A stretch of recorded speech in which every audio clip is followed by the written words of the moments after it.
What's going on, guys? It's Brandon back here again today for another playoff series preview. We got number 5 here, the last one that I'm going to do today on Saturday. Of course, now I'm doing it at the time of where Winnipeg has beaten Colorado. No, Winnipeg's beaten St. Louis, Colorado's beaten Dallas, and yeah. So we're gonna get into this video.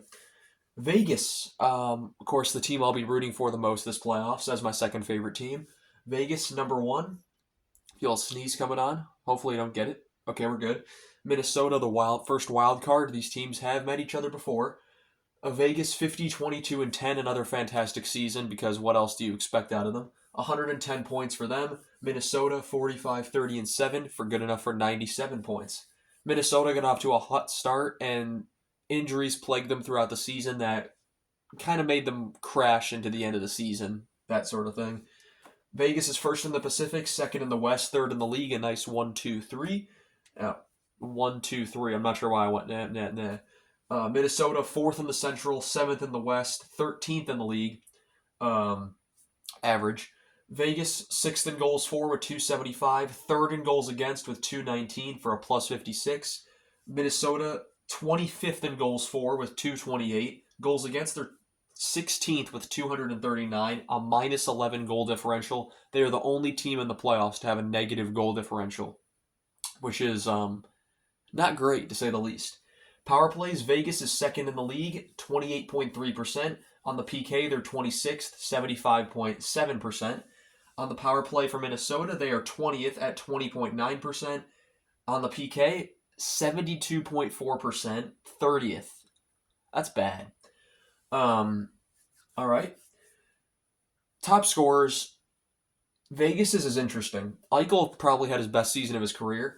77 games, 28 goals, 66 assists, 94 points. Stone had 66 games played, 19 goals, 48 assists, 67 points in those 66 games. So Stone had a great year when he was healthy. Hurdle in 73 games, 32 goals, 29 assists, 61 points. Also, shout out Shea Theodore, 57 points in the 67 games he played. He would have been way over 60. For the Wild, Matthew Boldy led the way with 82 games played, 27 goals, 46 assists, 73 points. And then Marco Rossi, surprisingly, had a very good year. 82 games played, 24 goals, 36 assists, 60 points. And they were saying the Wild want to move him. Or they need to move him, or they're thinking about moving him. When this team had no one playing on the roster, he was one of the guys that was stepping up. Kaprizov, of course, 56 points in the 41 games he played. Had he not gotten hurt, he might have won the Hart Trophy. Not anymore. Zuccarello had 54 points in 69 games. He for sure would have got to 60 with Kaprizov playing. Goaltenders, I've only got one on the board for each because only one really played for each of them. For Hill, he had 50 games played, a 32-13-5 record, 906 save percentage, and a 2.47 goals against. Can he rekindle some of that 2023 magic? Gustafsson in 58 games. I was surprised with Fleury playing backup that Gustafsson played 58 games. 31-19-6 record, 914 save percentage, and a 2.56 goals against average. Pretty good numbers for the amount of games he's played. Teams met 3 times during the year, being there in the same conference in opposite divisions. In Minnesota on December 15th, Vegas wins 3-2. In Vegas on January 12th, Vegas wins 4-1. In Minnesota on March 25th, Vegas wins 5-1. So Vegas sweeps the season series. And these teams have played each other once before in the playoffs, going back to 2021 when Vegas wins that series in 7. And Minnesota's struggle has been getting out of the first round. They consistently make the playoffs or just miss. With the cap penalty coming off this year, this is the last year they're at like 14 million before it goes down to like 1 or 2 million. So they'll get a lot of cap space going into next offseason.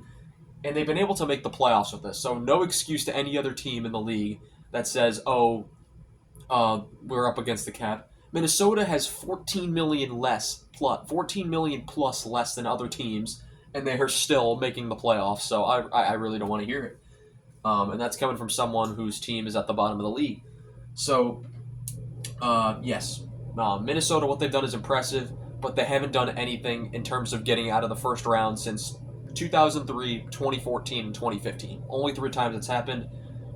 They lost in the conference final in 03, and they lost to Chicago in the second round, both in 14 and 15. Prediction for this series. The way Vegas has played and the way they've just seemed to they're like Toronto. They flew under the radar this season. Not many people really talked about them. And that's why I'm going to go with them.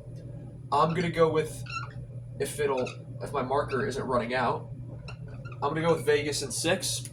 I think they'll beat Minnesota. I don't think it's a matter of if Minnesota can win. I think it's a matter of when Vegas can win. So apologies to the Minnesota fans and the many that I know personally from school. Anyway, guys, I want to thank you all so much for watching this video.